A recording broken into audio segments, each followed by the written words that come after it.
Good evening, welcome back to Vidyarthi cafe.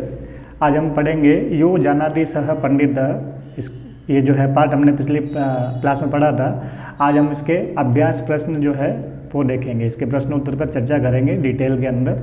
ठीक है, तो वीडियो में आगे बढ़ते हैं। वीडियो में आगे बढ़ने से पहले यदि आप मेरे चैनल पर नए हैं तो वीडियो को लाइक करिएगा, चैनल को सब्सक्राइब करिएगा और ज़्यादा से ज़्यादा बच्चों को शेयर करिएगा। क्लास 6 के बच्चों के लिए ये चलते हैं आगे। अभ्यास प्रश्न में सबसे पहले जो है प्रश्न दे रखा है कि पाठस्य आधारेण निम्नलिखितानां प्रश्नानां एक पदेन उत्तरम लिखन्तु। पाठ के आधार पर जो है निम्नलिखित प्रश्नों के उत्तर एक पद में देने, वन वर्ड में, है ना। तो प्रश्न देखते हैं हम लोग। और मैंने कोशिश की है कि आपको चैप्टर का वो जो है पहेली भी दिखे जिससे ये प्रश्न पूछा हुआ है। ठीक है, जिससे उत्तर ढूंढना है, एग्जाम के अंदर आपको उत्तर ढूंढ के लिखना है। तो लिखा हुआ है भोजनांते पातुम योग्यम किम, है ना। भोजनांते का मतलब समझ गए होंगे, पिछली बार हमने इसका अनुवाद पढ़ा है। दो शब्द है, भोजन प्लस अंते, अर्थात भोजन के अंत में। पातुम का मतलब हो गया पीने योग्य, पातुम यानी कि पीने के लिए, पीने योग्य। किम, पीने के योग्य क्या है, भोजन के अंत में पीने योग्य क्या है।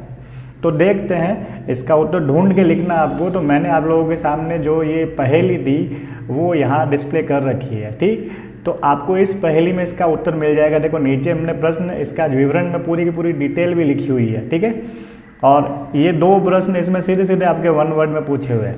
ठीक, तो लिखा हुआ है भोजनस्य अन्ते किम पानीयम, या हमारा प्रश्न भी तो वही था, भोजन के अंत में पीने योग्य क्या है। तो भोजनान्ते च किम पेयम जयन्तः कस्य वे सुतः कथम विष्णुपदम प्रोक्तम तक्रम शक्रम दुर्लभम।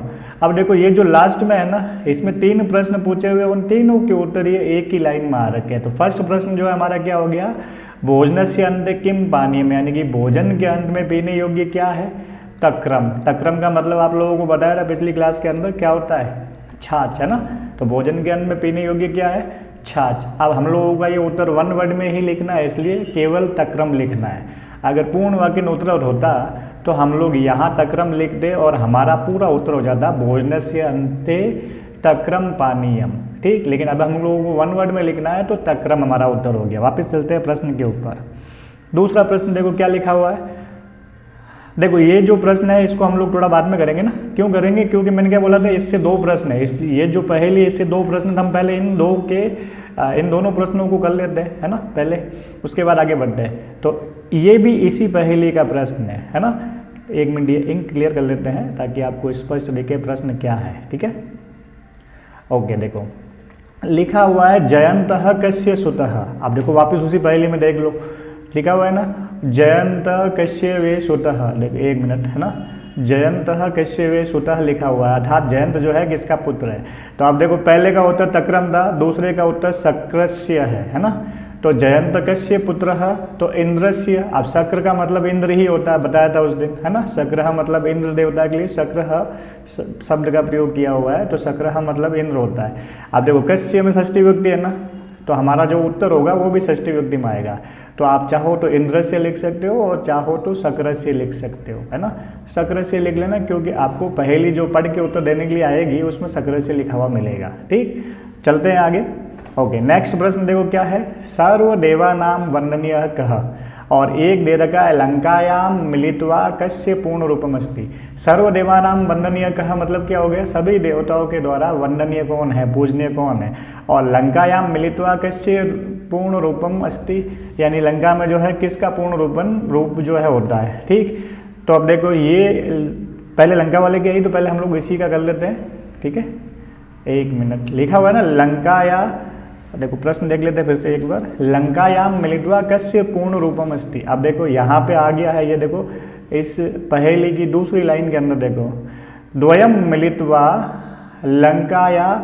लंकायाम, है ना, दोनों को मिला के लंका में होता है। तो कौन होता है, देखो कुंभकर्ण होता है। एक चेंज करते, रेड के ऊपर रेड दिखेगी नहीं, एक मिनट है, जस्ट ए मिनट। ठीक, ये देखो द्वयम मिलित्वा पूर्ण रूपम लंकायाम, है ना, किम अस्ति। तो आगे उत्तर भी लिखा हुआ है कुंभकर्ण, है ना। यानी कि कुलालस्य ग्रहे ही अर्धम, कुलाल के घर यानी कुम्हार के घर, इसका आधा होता है, यानी कि जो भी व्यक्ति की बात कर रहा है उसका आधा नाम जो है कुम्हार के घर में यानी कि कुंभ होता है, और इसका आधा जो है हस्तिनापुर में होता है। ठीक, और हस्तिनापुर में कौन था? कर्ण था। दोनों को मिला लिया, दोनों को मिला के द्वयम मिलित्वा लिखा हुआ है ना, द्वयम मिलित्वा, दोनों को मिला के बनता है कुंभकर्ण। हाँ, तो कुंभकर्ण कहाँ रहता था? लंका में रहता था। ठीक, चलते हैं आगे। अब लास्ट प्रश्न जो है इसका देख लेते हैं, क्या लिखा हुआ है? सर्वदेवानाम वंदनीय कह। अब देखो इसका उत्तर जो है इस पहेली में मिल जाएगा, है ना। ओके, सर्वदेवानाम वंदनीय कह, तो क्या कह रहा है? सभी देवताओं के वंदनीय कौन है? तो देखो, कोश वंद्य सर्वदेवानाम दीयताम एक उत्तरम, यानी इन सभी का उत्तर एक ही होना चाहिए। किम इच्छति नरः काश्याम भूपानाम को रणे हित, और को वंदे सर्वदेवानाम दीयताम एक उत्तरम, यानी कि मनुष्य काशी में क्या चाहता है? युद्ध में राजा का हित क्या है, और सभी देवताओं के वंदनीय कौन है ना। तो इन दोनों को मिला के देखो, काशी में क्या चाहता है? मृत्यु, है ना।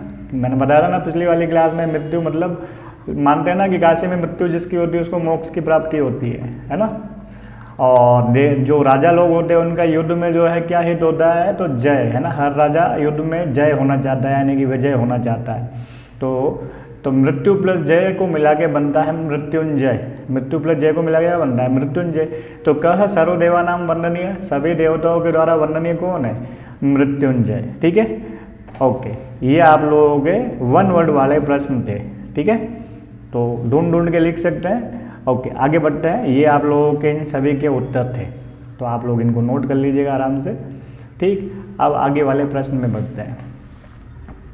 आगे जो रहेगा, आप देखो फर्स्ट वाले में क्या करना था हम लोगों को? वन वर्ड में यानी कि एक पद में उत्तर देना था। अब लिखा हुआ है पूर्ण वाक्यन उत्तरम लिखन्तु, यानी कि पूरी लाइन में लिखना है। ठीक, वापस हम लोग ढूंढ के करते हैं कोशिश। विष्णु पदम कथम प्रोक्तम, विष्णु पद कैसा कहा गया है? देखो इसका उत्तर जो है, सॉरी ये वाला पहले आ गया ना, कोई बात नहीं, इसका भी आगे दे रखा है। करते हैं हम, रुको पीछे पे चलते हैं। हम लोगों को एक श्लोक मिला था ना, उसमें पहले वाले में देख लेते हैं, यहाँ मिल जाएगा अपन को। ये देखो इसमें लिखा हुआ है ना, देखो ये देखो, कथम विष्णु पदम प्रोक्तम लिखा हुआ है। तो आप देखो ये तक्रम उत्तर हो गया था, सकरस्य हो गया था। विष्णु पद कैसा कहा गया है? दुर्लभम। ठीक है, तो कथम की जगह दुर्लभम लिख के पूरी लाइन लिखनी है आपको, समझ गए। कथम की जगह क्या लिखना है आपको? दुर्लभम लिखना है, और पूरी लाइन आपका उत्तर हो जाएगी, समझ गए। वापस आता है उसी प्रश्न के अंदर, समझ गए होंगे। ओके, अब देखो नेक्स्ट प्रश्न में, यहाँ पे कथम की जगह दुर्लभम लिख लेना, है ना। तो विष्णु पदम दुर्लभम प्रोक्तम हो जाएगा पूरा उत्तर। ओके, कस्य आदि ही अंतः च न अस्ति, किसके आदि में और अंत में न होता है? एक पहली पढ़ी थी, अब देखो ये पहली यहाँ आई हुई है। न तस्य आदिरः तस्य अंते, न तस्यार अंते मध्य य तस्य तिष्ठति, है ना। मतलब न जो है जिसके आदि में होता है, और न जिसके अंत में होता है ना, और यह बीच में होता है। ये वाली पहली में इसका उत्तर है। ठीक, तो उत्तर क्या हो गया आपका? कस्य आदि अंतः च न अस्ति। अब ध्यान दो इसका, मैं आप लोगों को थोड़ा धीरे धीरे इसलिए बोल रहा हूँ। देखो कस्य में हम लोग देख लें, आपको तो पता चल गया ना कि किसके आदि में न होता है और किसके अंत में न होता है, और बीच में यह होता है। आप देखो इस लाइन को देख लिया हमने, है ना। उत्तर भी यहाँ देख रहा है ना। तो इतना तो पता है कि भाई वो शब्द कौन सा है? नयन है ना। लेकिन आपको उत्तर लिखते वक्त ध्यान रखना है कि देखो कस्य जो है ना, इसमें विभक्ति कौन सी है? आप लोगों ने राम शब्द याद कर रखे, रामस्य में षष्ठी विभक्ति होती है ना। तो आपको मैंने बताया था ना, प्रश्न निर्माण वाला जो मेरा वीडियो है उससे आपको क्लियर हो जाएगा कि किम शब्द कैसे बनते हैं। ठीक, तो जिसने देखा है तो उसको समझ में आ जाएगा मैं क्या बता रहा हूँ यहाँ पे, और नहीं देखा तो वो वीडियोस भी जरूर देख लेना। ठीक, तो राम के अंदर श लगा दिया तो रामस्य बन गया, यानी कि षष्ठी का एक वचन बन गया। तो वही का मूल शब्द मान के हम लोग कस्य बनाते हैं। तो कस्य जो है षष्ठी विभक्ति का जो है एक वचन है, पुल्लिंग में षष्ठी विभक्ति का एक वचन। तो हमारा जो उत्तर आएगा उसमें भी षष्ठी विभक्ति का एक वचन होना चाहिए। ये चीज़ आप लोग अभी से समझना शुरू कर लीजिए, है ना। रटने वाली चीज़ नहीं, समझने वाली चीज़ है। अब उत्तर तो आगे लिखे हुए हैं, लेकिन आपको उत्तर बनाने आने चाहिए कि भाई जो है आप उत्तर ढूंढेंगे तो आपको पता होना चाहिए सही उत्तर एग्जैक्ट आपको कैसे लिखना है। ठीक, तो कस्य में षष्ठी विभक्ति का एक वचन है, तो हम लोगों को पता होना चाहिए कि ये जो नयन शब्द है इसकी षष्ठी विभक्ति का एक वचन क्या होगा। तो राम का रामस्य होता है, तो नयन का क्या हो गया, नयनस्य। ठीक है, ओके, क्लियर हो जाएगा। तो कस्य की जगह लिख लोगे नयनस्य और पूरी लाइन लिखनी है क्योंकि पूर्ण वाक्य उत्तरत है। नयनस्य आदि ही अंतः च न अस्ति। क्लियर होगी बात। ठीक, आगे क्या लिखा हुआ है, नरह काश्याम किम इच्छति, है ना। इसका पीछे वाले पहेली के अंदर उत्तर मिल जाएगा। ठीक, जो हमने यहाँ देखा था ये वाली पहेली के अंदर, काशी में जो है मनुष्य क्या चाहता है। ठीक, यहाँ देखो किम इच्छन्ति नरह काश्याम, तो भाई वही चीज़ है, आ गया ना। मनुष्य काश्याम किम इच्छति मृत्युम, क्यों, क्योंकि मृत्यु जो है ऐसा बोला माना जाता है ना कि काशी में अगर जिसकी मृत्यु होती है उसे मोक्ष की प्राप्ति होती है। ठीक है, तो अब किम की जगह आप लोगों को लिखना है मृत्यु। क्लियर हो गई बात। ठीक, आगे चलते हैं। कुलालस्य गृहे अर्धम किम अस्ति, कुमार के घर में आधा क्या होता है। अब वो वाली जो पहले हमने पीछे वाले प्रश्न में देखी थी वही है, तो हमने डिस्कस भी किया था। आधा कुमार के घर में होता है, तो कुमार के घर में होता है कुंभ, आधा हस्तिनापुर में, मतलब कुंभकर्ण, है ना, बना था ना, दोनों को मिला के कुंभकर्ण बनता है। तो कुलालस्य गृहे अर्धम किम, तो कुंभ। क्लियर होगी बात। चलते हैं आगे। ये इसके सभी प्रश्नों के उत्तर हैं। ठीक है, तो आप लोग आराम से नोट कर लीजिएगा इनको, ये सारे प्रश्नों के उत्तर हैं। ठीक है, अब ध्यान दो, यहाँ जो है मैंने बताया था उससे थोड़ा अलग लिखा हुआ है। ठीक है, कि भाई मैंने कहा कि भाई नयनम में जो नयन शब्द है उसमें षष्ठी विभक्ति लगा के लिख सकते हो। ठीक है, वो भी सही था, और आप चाहो तो ऐसे भी कर सकते हो। देखो इसमें अस्य में षष्ठी विभक्ति ही है ना। आप लोग अगर ईदम शब्द पढ़े हुए हैं, आगे पढ़ेंगे तो आपको पता चल जाएगा। ठीक है, अस्य पदस्य इन दोनों शब्दों में षष्ठी विभक्ति है, यानी इस उत्तर का मतलब है कि नयनम, यानी कि जो नयनम शब्द है अस्य पदस्य, इस पद के आदि में और अंत में न है। आप चाहो तो ऐसा लिख सकते हैं, और आप चाहो तो डायरेक्ट भी लिख सकते हैं कि नयन शब्द के अंत, नयन के अंत में आदि में और अंत में न है। ठीक है, दोनों तरीके राइट है। चलते आगे, ये आप लोगों को स्टडी करना है क्योंकि इससे रिलेटेड आगे प्रश्न पूछा हुआ। अब इसमें क्या स्टडी करना है, वैसे तो आप लोगों को शुरू से जो है छठी क्लास है तो शुरू में ही आप लोगों को कुछ चीज़ें बेसिक होती है उसको पढ़ लेना चाहिए। आगे आने वाले टाइम में मैं 10-10 मिनट के छोटे बेसिक के वीडियोस बनाऊंगा जो आप लोगों के लिए बेनिफिशियल रहेंगे, है ना। छोटे वीडियो 10-10 मिनट के आप लोग देख भी सकते हैं और उनसे बहुत कुछ सीखने को मिलेगा। उसकी बात बाद में करेंगे। ठीक, अब इसमें क्या हो रखा है वो देखो, इसमें आप लोगों को यहाँ शब्द दे रखे हैं। ठीक, और उन शब्दों की षष्ठी विभक्ति यहाँ दे रखी है, उसका एक वचन, द्विवचन और बहुवचन। ठीक है, अब आपको पुल्लिंग, स्त्रीलिंग और नपुंसकलिंग, ठीक है, इनकी षष्ठी विभक्ति जो है उनके रूप आप लोगों को यहाँ देखने को मिले हैं। ठीक, तो जैसे अकारांत पुल्लिंग शब्दों की बात करें तो छात्र है, छात्र एक वचन में होता है प्रथमा विभक्ति का, लेकिन आप लोगों को षष्ठी विभक्ति बनानी है तो क्या हो गया, छात्रस्य, छात्रयो, छात्राणाम। विद्यालय है तो विद्यालयस्य, विद्यालयो, है ना, विद्यालयो, है ना, ये ययो गलत लिखा हुआ है, विद्यालयो होगा, डायरेक्टली होगा, है ना, यह नहीं होगा। ठीक, विद्यालय नाम। ठीक, आगे देखो, सुतः तो वही बात है, सुतस्य, सुतयो, सुतानाम। रामः तो रामस्य, रामयो, रामाणाम। ये पुल्लिंग के थे। अब स्त्रीलिंग की बात करें, है ना, अब स्त्रीलिंग में देखो आकारांत और इकारांत दोनों लिखे हुए हैं। तो आप लोग अगर मेरा प्रश्न निर्माण वाला वीडियो देखेंगे तो उसमें आप लोगों को बहुत सारी चीज़ें याद हो जाएगी।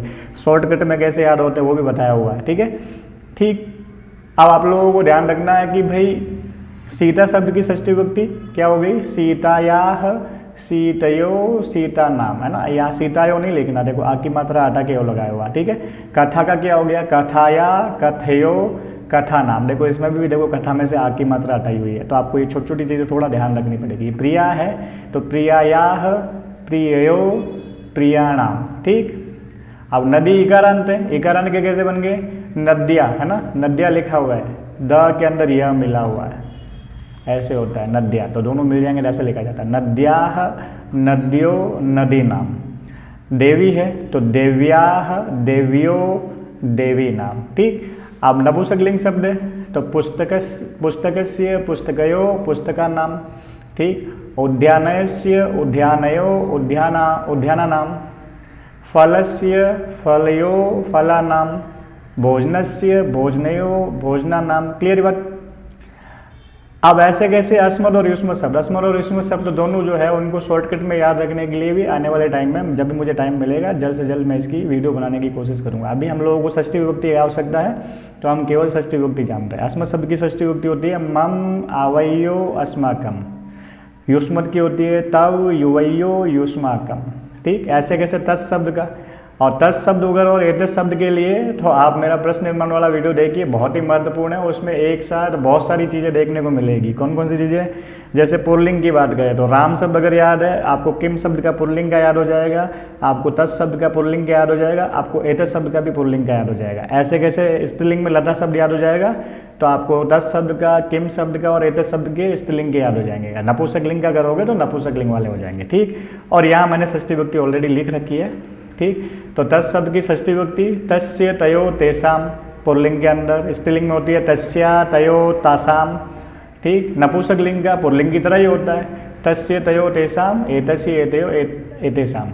अब स्त्रीलिंग में एतस्या एतयो एतासाम। ठीक है, और स्त्रीलिंग की यहाँ पे तस् शब्द की ऑलरेडी लिखी हुई है तस्याह तयो तासाम। ठीक, चलते हैं आगे। अब इनसे रिलेटेड प्रश्न है आगे। अब यहाँ देखेंगे आपको एक एग्जाम्पल दिया हुआ, उस एग्जाम्पल के अनुसार आपको बाकी वाले सवाल करने हैं। अब एग्जाम्पल में क्या देखा हुआ, देखो यहाँ विद्यालय लिखा हुआ है, छात्र लिखा हुआ है और गच्छति लिखा हुआ है। गच्छति यानी जाते हैं या जाता है। ठीक, तो विद्यालय और छात्र का संबंध बताने के लिए यहाँ षष्ठी विभक्ति का प्रयोग किया है। मतलब विद्यालय शब्द में षष्ठी विभक्ति लगा दी और फिर सेंटेंस को एज इट इज लिख लिया है। विद्यालयस्य, विद्यालय में षष्ठी विभक्ति लगा ली है ना, और छात्र तो जैसा था वैसा ही लिखा और आगे गच्छति आया हुआ ही है। तो मतलब क्या हो गया, जो शब्द सब शुरुआत में दे रखा है उसमें षष्ठी विभक्ति लगानी है और सेंटेंस लिखना है। सेंटेंस क्या बन गया आपका, विद्यालयस्य छात्रः गच्छति, मतलब विद्यालय का छात्र जाता है ना। तो षष्ठी विभक्ति का प्रयोग संबंध बताने के लिए करते हैं। दो संज्ञा शब्दों में संबंध बताने के लिए षष्ठी विभक्ति का प्रयोग किया जाता है। तो आपको यहाँ जो एक नंबर पे शब्द दे रखा है उन सभी शब्दों में षष्ठी विभक्ति का प्रयोग करके ये सेंटेंस बना के लिखना है। समझ गए। दूसरे वाले में छेड़छाड़ नहीं करनी है ना, जैसे इसमें नहीं किया हुआ एज इट इज लिखा है, आप लोगों को भी नहीं करनी है। तो पहले वाले शब्द के अंदर षष्ठी विभक्ति लगा के लिखना, ईजी सवाल है। तो द्विचक्रिका, आप देखो द्विचक्रिका जो है स्त्रीलिंग शब्द है, पीछे आ की मात्रा आई हुई है। और अगर आपको लता शब्द याद है, ठीक है, तो षष्ठी विभक्ति क्या होती है लता शब्द की, लतायाह है ना, पहले में एक वचन के बाद विसर्ग है, लतायाह लतयो लता नाम। ठीक, एक छोटी ट्रिक और बता देता हूँ, जिसके भी अंत में नाम या अनाम आए षष्ठी विभक्ति का बहुवचन होता है। ठीक है, जनरली पुल्लिंग और स्त्रीलिंग दोनों में चीज़ होती है और नपुंसकलिंग में भी होता है, क्योंकि नपुंसकलिंग तो पुल्लिंग को फॉलो करता है। ठीक, तो शब्द क्या बन गया आपको, एक सबसे पहले वाले में षष्ठी विभक्ति लगानी है, तो क्या बन गया, द्विचक्रिका था, इसकी षष्ठी विभक्ति एक वचन बन गया द्विचक्रिकया है ना, लतायाह, सॉरी द्विचक्रिकाया है। ठीक है, पीछे विसर्ग, द्विचक्रिकायाः, आगे चक्रम का चक्रम लिखेंगे, इसको छेड़ना ही नहीं है, पहले वाले में लिख लेते, सिर्फ षष्ठी विभक्ति लगानी है, द्विचक्रिकायाः चक्रम भ्रमति। ओके, ध्यान रखना यहाँ पे चक्रम ऐसे लिख लेंगे, अनुस्वार लगा देंगे है ना, कभी कभी म अलंत रहता है, कभी कभी अनुस्वार लगता है। ठीक है, अगर आगे जो शब्द दे रखा है उसका प्रथम वर्ण कोई स्वर हो, जैसे यहाँ है ना, तो म हलंत रहता है और व्यंजन हो तो अनुस्वार लग जाता है। ठीक, अब वैसे अगला करते हैं, वृक्ष पुल्लिंग शब्द है तो राम की तरह हो जाएगा। राम शब्द की षष्ठी विभक्ति क्या हो गई, रामस्य रामयो रामाणाम। ठीक है, तो वृक्ष की क्या हो जाएगी, वृक्षस्य, पीछे से लग गया, वृक्षस्य। दूसरे वाले में छेड़ना है क्या, नहीं छेड़ना है, वृक्षस्य फलम खादति। बताओ अनुस्वार आएगा कि हलंत आएगा, देखो ख व्यंजन है तो यहाँ पे भी अनुस्वार ही करना है। ठीक है, आपको लिख के बता रहा हूँ ताकि आपको समझ में आ जाएगा कि यहाँ क्यों हो रहा है ये। ठीक है, जो अगला शब्द है उसका प्रथम वर्ण अगर व्यंजन है तो अनुस्वार, स्वर है तो म हलंत रखना है। ओके, आप देखो छात्रा स्त्रीलिंग शब्द है ना, तो लता शब्द का हो गया लतायाह, तो छात्रा का क्या हो गया, छात्रायाह विसर्ग। अब इसमें कुछ करना है क्या, नहीं करना, एज इट इज लिख लो, नाम है ना, प्रच्छति ना। ओके, आगे देखो रामः लिखा हुआ है, तो राम शब्द की षष्ठी विभक्ति तो ऑलरेडी लिख रखी है, क्या हो जाएगा, रामस्य पुस्तकम। आप समझ में आ गया होगा। यहाँ पे पुस्तकम का म हलंत रखना है कि अनुस्वार करना है। आगे लिखा हुआ आन्यति, और आ जो है स्वर है, इसलिए म हलंत रहेगा। ओके, अब मंदिर लिखा है, तो मंदिर शब्द की षष्ठी विभक्ति क्या हो जाएगी, मंदिरस्य, मंदिरस्य। ठीक है, और शिखरम का शिखरम लिख लेंगे, दूसरे वाले शब्द को नहीं छेड़ना है। शिखरम खा है ये, अनुस्वार करेंगे क्योंकि आगे पश्यति का प व्यंजन है। क्लियर हो गई बात। तो आपको केवल ये सवाल बहुत इजी है, केवल फर्स्ट जो शब्द दे रखा है उसमें षष्ठी विभक्ति लगानी है। अब आपको सिर्फ इतना ध्यान रखना है वो सब पुल्लिंग है कि स्त्रीलिंग है कि नपुंसकलिंग है, बाकी में कुछ नहीं छेड़ना। दूसरे वाला शब्द जैसा है वैसा ही लिखना, और क्रिया तो आपको ऑलरेडी दे रखी थी। क्लियर हो गई बात। चलते हैं आगे। ये इसके उत्तर थे, मैं इंक क्लियर कर लेता हूँ, आप लोग चाहे तो इसका स्क्रीनशॉट लेके देख सकते हैं, लिख सकते हैं। ठीक है, ओके, चलते हैं आगे।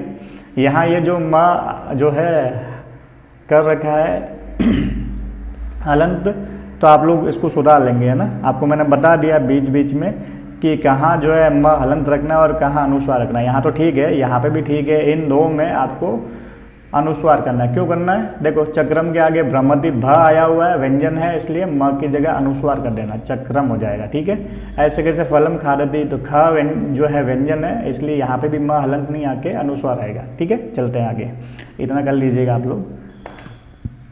और ये तो और भी इजी सवाल है। यहाँ आपको पुल्लिंग शब्द दे रखे हैं, सबसे पहले वाले में टेबल दे रखी है ना, फर्स्ट में पुल्लिंग शब्द है, दूसरे में स्त्रीलिंग शब्द है, और तीसरे में नपुंसकलिंग शब्द है। यहाँ आपको जितने भी पुल्लिंग शब्द है उन सब के षष्ठी विभक्ति का एक वचन लगाना है। ठीक है, और यहाँ स्त्रीलिंग के षष्ठी विभक्ति का एक वचन लगाना है, और यहाँ नपुंसकलिंग की षष्ठी विभक्ति का एक वचन लगाना है। तो बहुत ईजी है ना। राम का अगर याद है तो रामस्य होता है। ठीक है, तो बाकी में भी सिया लगा के लिखना है। और आपको अगर एग्जाम में मान लो भूल जाओगे राम शब्द का क्या था मुझे याद नहीं है, तो भाई बहुत सरल चीज़ है, आपको एक एग्जाम्पल दे रखा है उसके अनुसार करना। देवः का देवस्य होता है, तो बाकी का आप लोग समझ गए होंगे क्या करना है।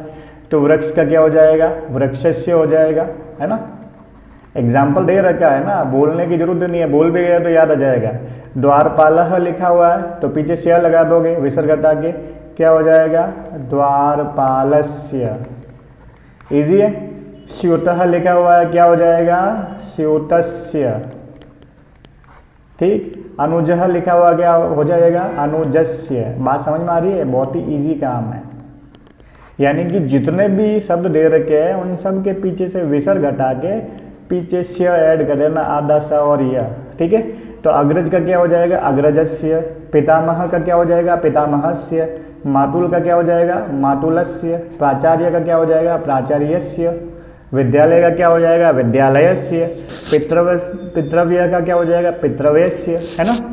क्लियर हो गई बात। ऐसे कैसे, देखो स्त्रीलिंग में देखो वैसे एग्जाम्पल दिया हुआ, लेकिन अगर आपको सीधा सीधा रखना है यार, तो भाई जिनके पीछे आ की मात्रा है उसके पीछे डायरेक्टली या लगा दो, है ना।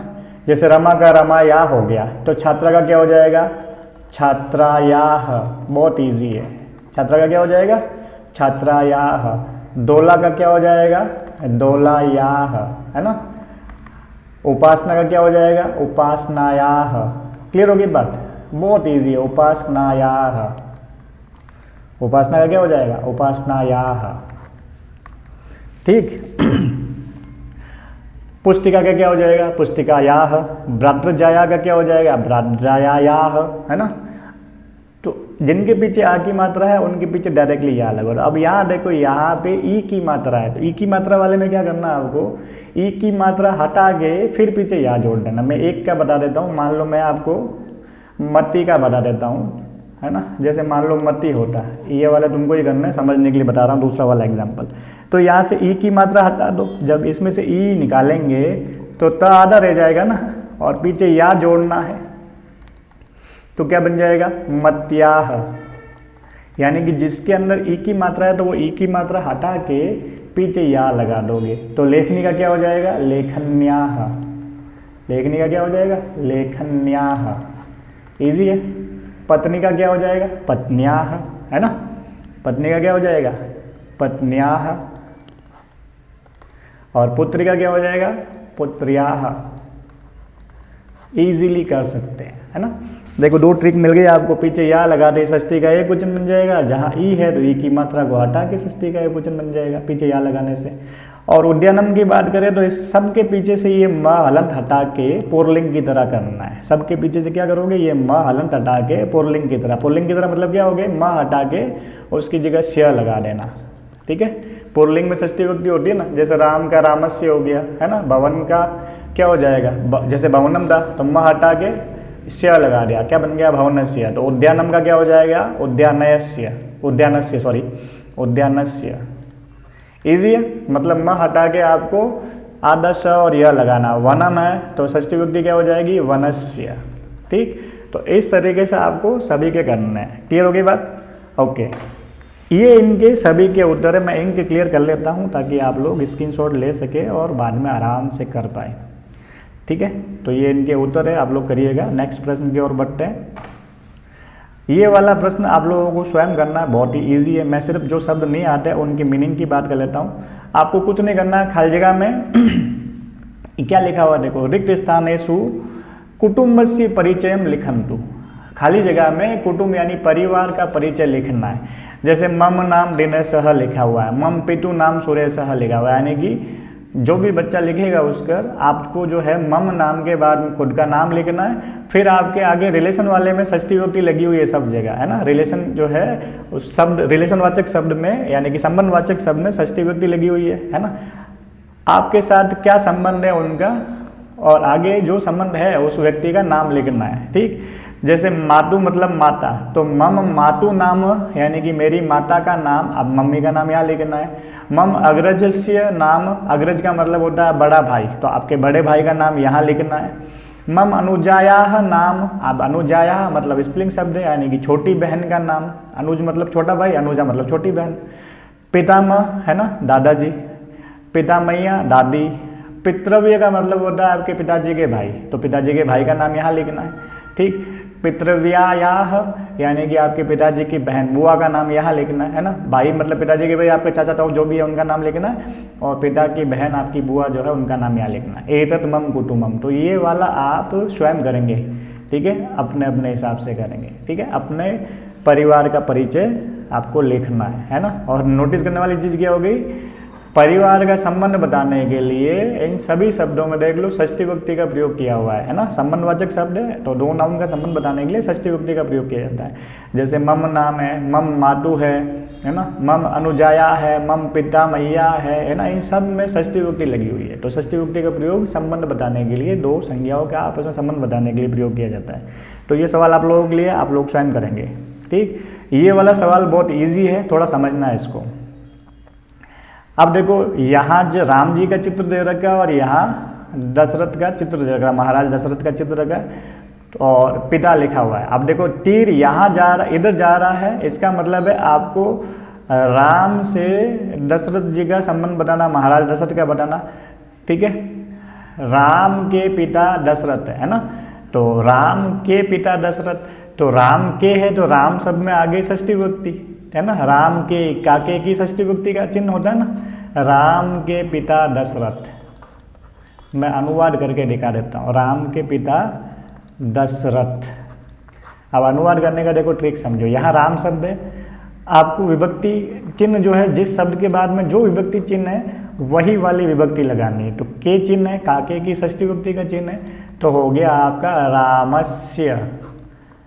फिर आगे पिता है तो पिता लिख लो, और दशरथः है ना, एक सेंटेंस बन गया आपका, रामस्य पिता दशरथ। यानी कि जो एरो इधर जा रहे हैं है ना, उसमें कैसे पढ़ना, जैसे राम जी से इधर जा रहा है तो राम जी से जो संबंध है वो इनका संबंध राम जी से बताना है, ठीक है। और जो देखो दूसरा तीर जो है इधर आ रहा है, मतलब यहाँ जो कैरेक्टर दे रखे हैं उनके संबंध राम जी से बताने हैं। क्लियर हो गई बात। अब मैं एक क्लियर करता हूँ, फटाफट इनको देख लेते हैं, ठीक। तो पहले वाला राम के पिता दशरथ है तो रामस्य पिता दशरथ, ठीक।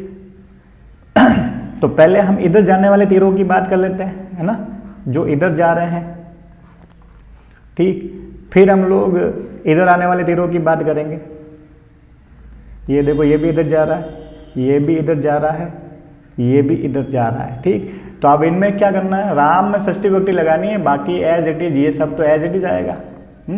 और ये भी सब एज इट इज आएंगे। तो राम के पिता दशरथ, सेंटेंस बन गया रामस्य पिता दशरथ। राम की माता कौशल्या, तो रामस्य माता कौशल्या, है ना।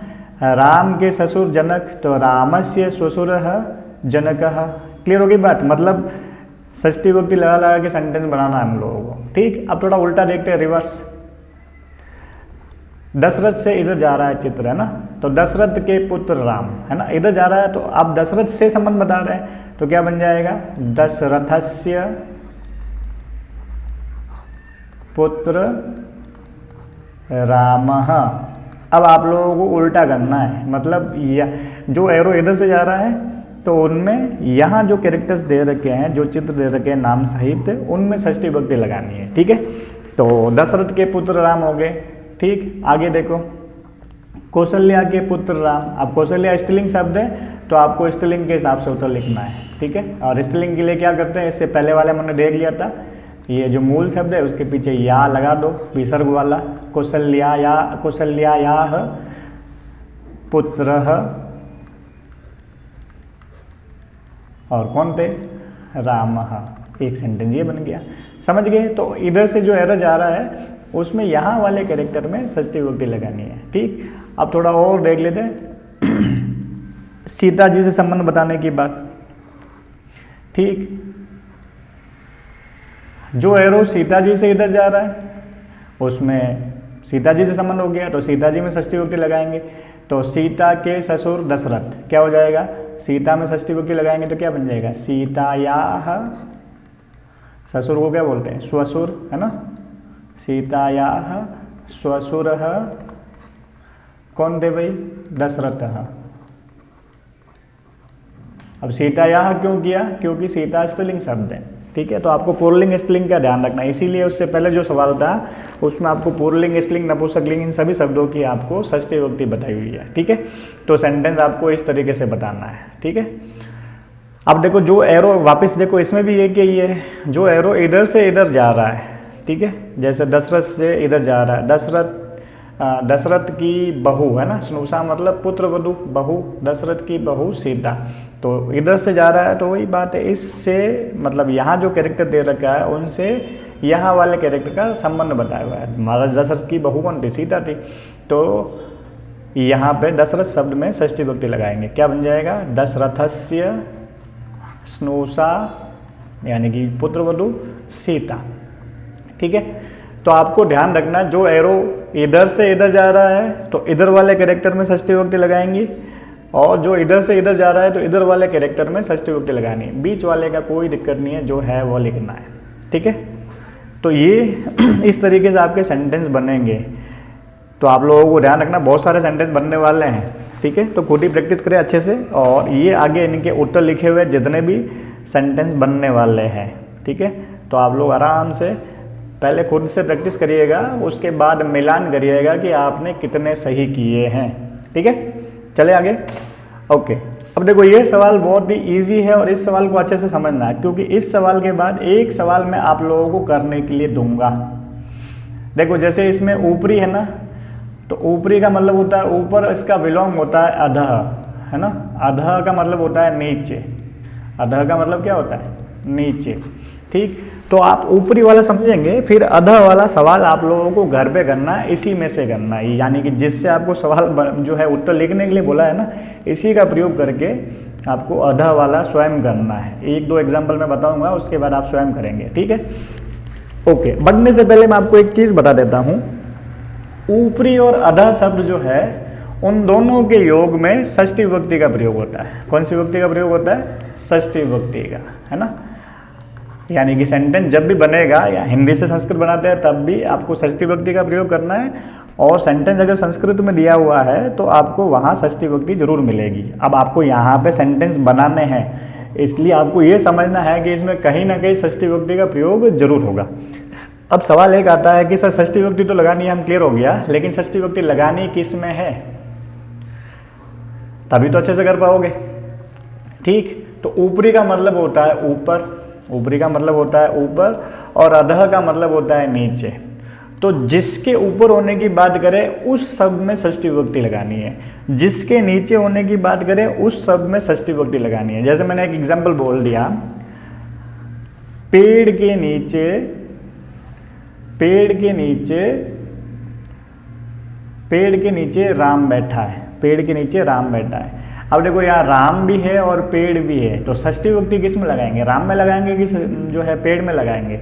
तो मैंने क्या बोला था, जिसके ऊपर या जिसके नीचे होने की बात कर रहे उसमें षष्ठी विभक्ति लगाएंगे। सेंटेंस था पेड़ के नीचे, किसके नीचे की बात कर रहे हैं, पेड़ के नीचे, तो पेड़ में षष्ठी विभक्ति लगानी है।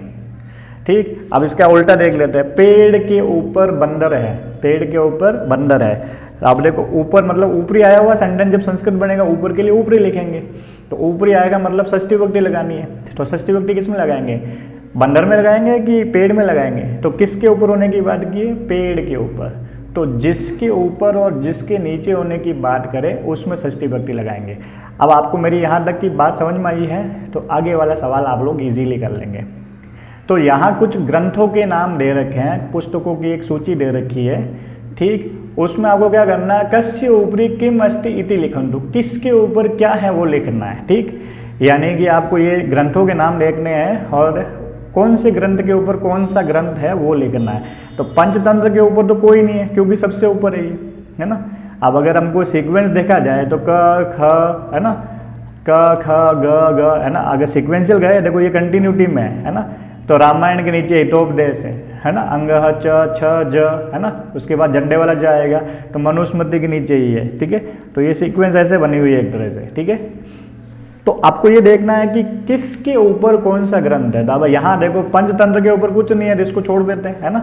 अब यहाँ से देखो, अगर मैं इसकी हिंदी करूँ तो बनता है लीलावती, लीलावती के ऊपर पंचतंत्र है ना, लीलावती के ऊपर पंचतंत्र है, ग्रंथ का नाम है ना पंचतंत्रम।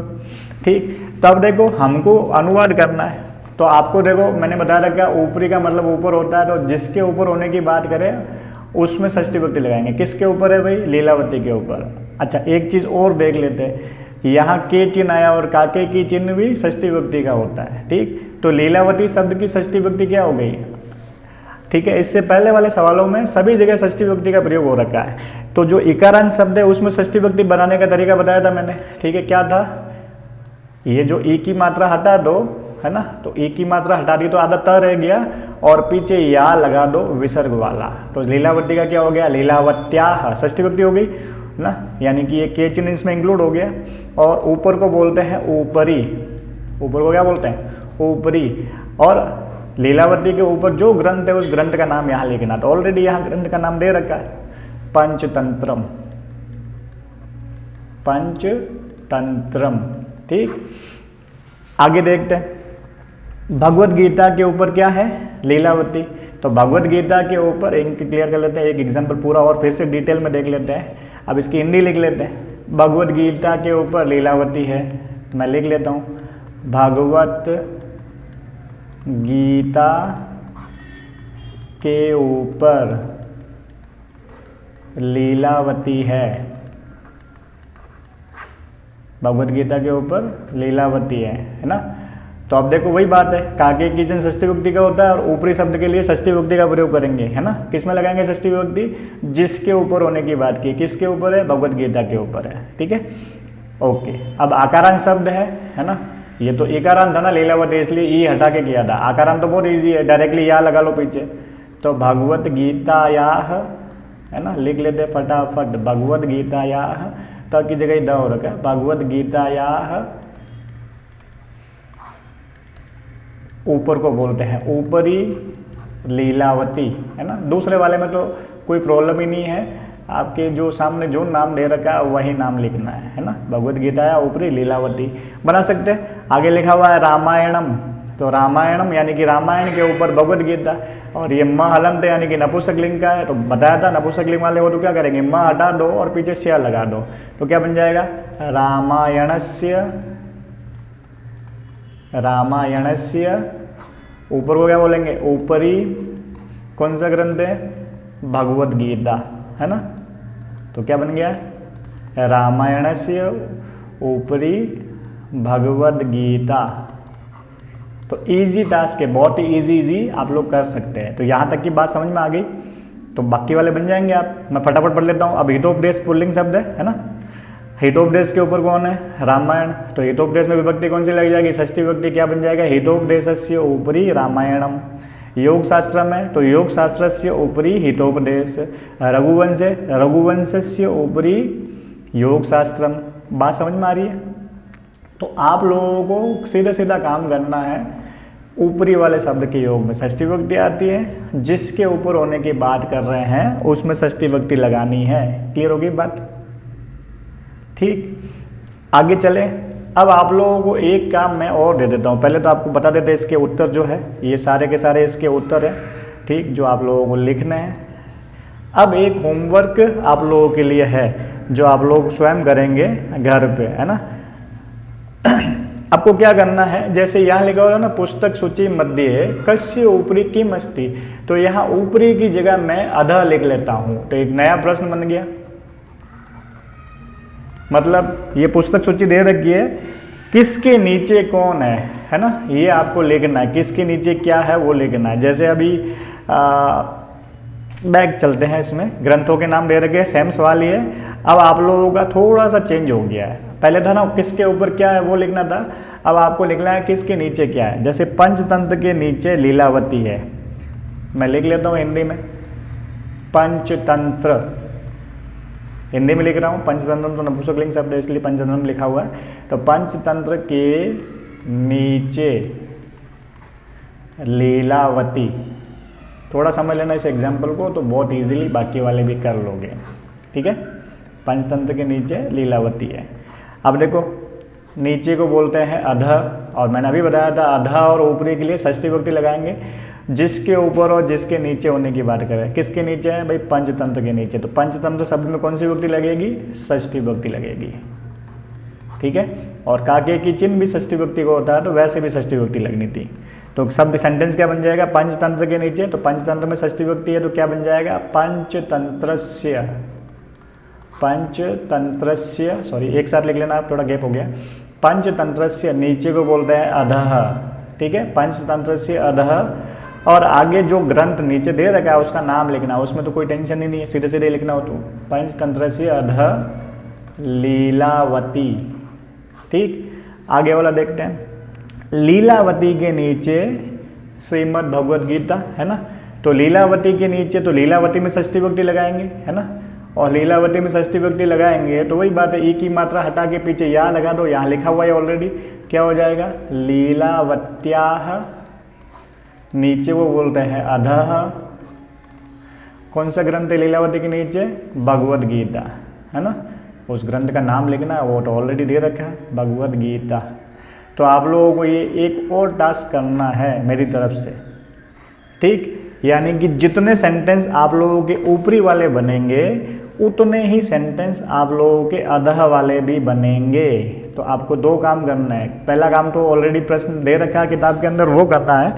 और दूसरा प्रश्न जो है, ये 8 नंबर है ना, आप 9 नंबर लगा के मेरी तरफ से एक प्रश्न और लिख लेना, ठीक है। ऊपरी की जगह अधः कर लेना। सेम सवाल है, सेम किताबों के नाम है। आप लोगों को ये ध्यान रखना, पुस्तक सूची मध्य कस्य अधः किम अस्ति इति लिखन्तु, ये आपका 9वां प्रश्न हो जाएगा। बात समझ गए। ऊपरी की जगह अधः लिख के ये नया प्रश्न बन जाएगा आप लोगों के, ठीक है। तो ये काम भी आप लोगों को करना है, ठीक है। तो आज के लिए बस इतना ही। हमने अगले वीडियो में हम लोग एक और नए पार्ट के बारे में पढ़ेंगे, और उसमें भी बहुत कुछ जो भी सीखने लायक चीज़ें होती हैं उनको अच्छे से सीखने की कोशिश करेंगे। जल्द ही मैं आप लोगों के लिए बैक टू बेसिक, यानी कि बेसिक सीखने के लिए, संस्कृत की बेसिक सीखने के लिए, हिंदी संस्कृत इंग्लिश तीनों की बेसिक सीखने के लिए छोटे छोटे 10-10 मिनट के वीडियो बनाना भी शुरू करूँगा, जो आप लोगों के लिए बहुत ही फायदेमंद रहेंगे, ठीक है। तो आज के लिए बस इतना ही। अगर आप मेरे चैनल पर नए हैं तो मेरे चैनल को सब्सक्राइब करिए, वीडियो को लाइक करिएगा, आपको अच्छा लगा तो कमेंट करिएगा, और मेरे चैनल को सब्सक्राइब करिएगा और ज़्यादा से ज़्यादा बच्चों को शेयर करिएगा। आज के लिए बस इतना ही, धन्यवाद।